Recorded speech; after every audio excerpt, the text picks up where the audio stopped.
Hey, Dr. Beeve here with another What to Do Wednesday. Today I wanted to talk about backyard cows. That's something that's becoming really popular, especially in the last few years. It seems like agriculture is becoming more and more consolidated, and the ability to go and get several acres and have your little hobby farm is becoming quite limited. But people are still able to get a hold of a little bit of land, and they can have that opportunity to be self-sufficient and maybe get that chance to be more involved with where their food comes from.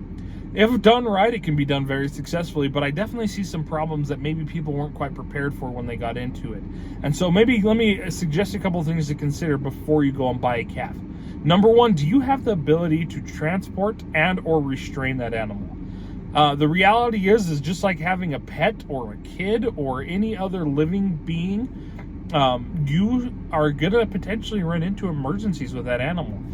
And if we're talking about cows, even your mini breeds are large animals. Most mini breeds are over 500 pounds. And especially if you get a large standard breed animal, if they are in an emergency situation where they need to be handled closely, they can be quite dangerous. It's not necessarily that they're being mean, but even the most tame cow, when I say she's having a calving issue, is going to have some adrenaline and be scared. And when she's scared, she's going to default to defending herself, especially from perceived threats, whether those are real or not.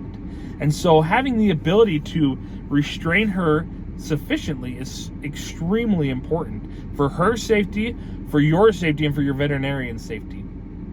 All too common, I get calls from people that have backyard cows that don't have any way to restrain them themselves and don't have a way to get them to my facilities where I can restrain them. And it extremely limits what I'm able to do to help them because I can't risk my own health, and I shouldn't expect anybody else to risk their own health in the pursuit of helping their animal. And so definitely, before you ever buy a calf, make sure that you are ready to restrain that calf as a full-grown animal.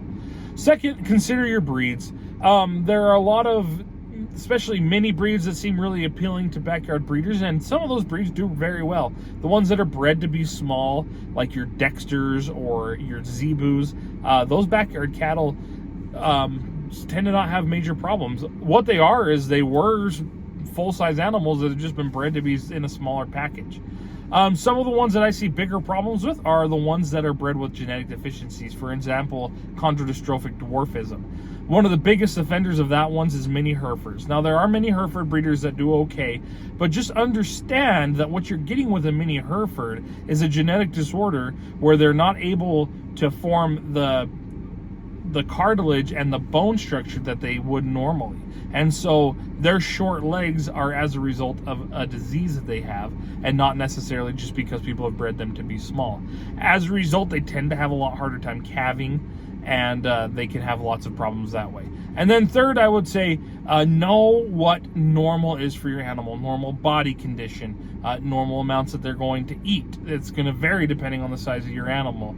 And so know all of the normals. Know how much water you're supposed to give them. Know a little bit about nutrition. It turns out that just throwing them out on grass isn't necessarily the only thing that they're going to need. And so many animals need some sort of micromineral supplementation or things like that. And so know what's normal before you ever get one, and have to learn the hard way when you see something that's abnormal that you can't fix anymore. And I think if you consider a few of those things before you get yourself into the reality of owning a large animal like a cow, you can definitely set yourself up for success and probably save a little bit of heartbreak on your end, maybe some suffering on the animals end to begin with.